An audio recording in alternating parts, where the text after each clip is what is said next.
Hello and welcome to another video. So this is a deck I covered last expansion, towards kind of the last month of it. ShadowCraft deck. It was a pretty straightforward kind of mid-shadow board floody variant. This one isn't running any new cards because I haven't put anything new in this deck. It's basically identical to what I was running before, and it's a fair bit of fun and does fairly well in Unlimited for completing challenges, and that's mainly what I was using this for still. And I just wanted to show you guys that it still performs fairly decently in the Unlimited format, because of course I used it to complete pretty much all my major challenges when it comes to Shadow recently, and why not show it off again for you guys, because we've got some new cards that people are playing in Unlimited and this is still doing quite well. So when it comes to ShadowCraft decks, this is probably the only one that I've got that's actually half decent. I don't have the cards to build any kind of decent Arcus deck, unfortunately, even though I would love to for rotation format, but I'm glad I at least have a decent, half decent Unlimited list that I can use. And it's a fair bit of fun.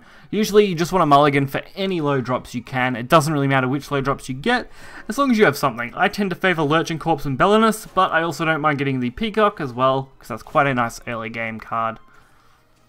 Since you can only run one Gremmery, it's definitely worth keeping that for its evolve effect as much as possible, although sometimes it's not too bad just to play it out. So we do get a pretty good start, honestly. We've only really got the Bellinus as an issue card, and it's not something I'm super worried about, but the sooner I kill it off, the sooner we don't have to deal with it. And the Lurching Corpse is doing a fairly good job right now, holding us off. A 10 out of Night, that's the more interesting one, so it looks like it's not a stock standard Shadow list we're going up against. And we don't really want to kill it, because it can only hit face right now, so we may as well leave it up. Happy Pig though, that's a little trickier. And the Seraphic Blade, they got a pretty good hit on that, honestly. Hitting that instead of anything else was going to be more beneficial to us than most things. I also decided to evolve the Lurching Corpse because I want it to be the thing they target the most at the moment. Even though I could have taken advantage of the extra draw power, which probably would have honestly been a little more beneficial. As they are going to get a decent chance at an Evo, which is going to cripple us pretty badly, honestly. At least they didn't kill the Peacock, but now there's just not a lot I can do. But at least we did get Lady Grey. The only problem now is I have to favour that for the Evo, because I want to wipe this board out. But we are going to pick up the draw, so I suppose I'm okay with that. And I probably could have went for the actual Gremmery play, because we do have an Evo out. But instead I just decided to flood the board here with the Bellinus and the Skull Beast, going for those extra last word effects and the chance to use our Demon Lord in a little bit more of an effective manner. That was probably the best hit I could have asked for. And now it doesn't matter which one of these they hit, they're going to lose their Peacock. But I am kind of glad that's the one they went for. So I decided to flood board, hold on to the Demon Lord. It's not going to take much to win this game now. Of course, their Death's Breath is a little bit troubling, but not super worrisome, as our Gremmery turn is going to be pretty insane. We're going to have plenty of draw power now, so I am glad I ended up saving that. I managed to pull off a pretty decent clear here, while still scoring in 3 damage. And letting us heal up, which we didn't actually need, but we'll take it. Ooh, Underworld Watchman. This is where things get a little more interesting. Underworld Watchman is going to tank some of these cards, and it's going to do a pretty decent job at cleaning things up.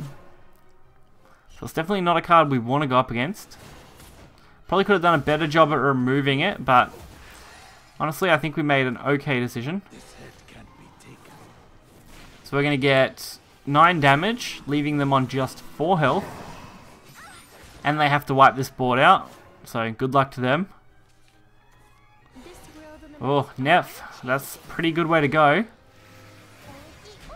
So they are going to get at least 1 removal and heal up. Probably not going to quite be enough, really, like leaving him with just 1 health. I do wish we had some better luck. So I decided to weaken the Mordecai and of course take out the Neff.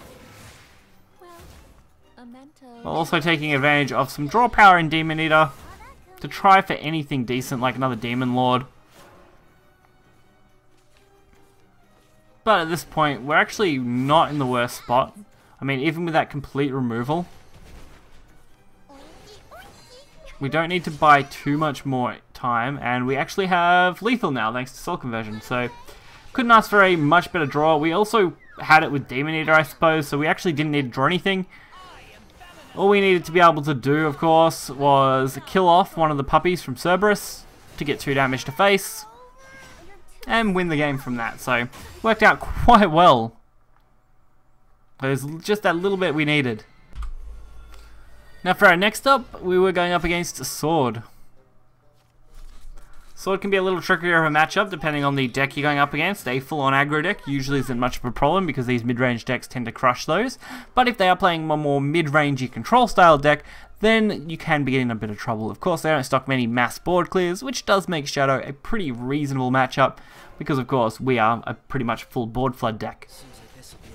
And we're starting off again with a very nice hand, all really decent 2-drops. All we would need would be a Lurching Corpse and we'd have an ideal 2-drop lineup. Maybe a Lady Grey, but we can wait on that till turn 4. There is a Gremmery. We only have 1 in our deck and we almost always end up drawing it in some capacity. I don't even get that lucky with like Demon Eaters and I run 3 of those, so it can be pretty insane. So there's a nice chance we're going to be able to play out Lurching Corpse. I also took a 1 in 3 odds here and managed to score that. That was a really nice turnout. If I had have missed, I would have been a little disappointed as we definitely would have been in a rough spot. But now we're actually not in the worst situation I've ever seen, so probably could have played this a little bit better, playing the Peacock into Belenus instead of the other way around, but I mean, we're going to get this damage out. We've already gave all of these other followers a draw effect, so really now it's just a matter of maintaining what we have. There is the Frontline Cavalier, and of course they're going to take the trade-off, and I get probably the worst hit. Especially if I wanted to use Fran's Curse. But instead I do go for, of course, Peacock first. That way we get double draws now on most of these followers. Which is a much better advantage to have when we're lacking on a decent, pretty much any decent top end cards. There is the Cerberus and a Skull Beast. We couldn't ask for a much better setup there. As even if they clear this, Cerberus is a pretty decent drop. Fortunately though, that Evo is pretty soul crushing. We don't really have a way to deal with that immediately. At least not in any kind of effective way. I mean, we could go for the Fran, but that feels really bad. Demon Lord isn't active yet, so all we can really do is throw this to the board, suicide into it, and really hope for the best. As once that is at 1 health, it's not going to be hard to remove, so that's definitely not something I'm too worried about. But I am worried about everything else they could do. Like, Darksaber Melissa here is not the best card for them to play, but also not the worst. Well, it's not going to have a high attack stat. They're banking on the fact that I probably can't win off this board. And they'd almost be right. I decided to kind of tank this a little bit to go for the Demon Lord so I could fill the board. It's the only reason I did a full sacrifice, as I wanted 12 shadows.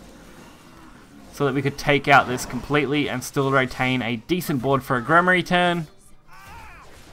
Now, the only real combination to win would be a 1-drop into a Celia. If they have a 1-drop into a Celia, then we'd be in trouble from here. So, they already had that 2-drop, of course. They would have just needed that 1-drop on top of it. And they would have had lethal. Fortunately for us, even at 1 health here, as soon as we play this Gremmery, we're going to have lethal. We're going to be able to take them out. I mean, 7 plus 12... that's 19 damage right there. Leaving up even 1 follower here would have made the huge difference. If they had have killed off 1, we wouldn't have got that lethal that turn. So I hope you guys did enjoy this video. I know it's not a super updated deck as far as things go. Maybe I will update it in the future, but it's still performing just as well as the first time I played it, and honestly will win me a little bit over 50% of my games, usually somewhere around 52 to 55%, which is actually pretty okay as far as things go for a deck that isn't super well optimized, but it's still a fair bit of fun to play. And if you've got some missions, I would definitely recommend using this. Or if you just want to avoid, of course, rotation and play some unlimited, this isn't a bad one either. So hopefully you guys have enjoyed the video. Hit the like button and subscribe for more content. You'll find a deck list in the description below. Until next time, see ya.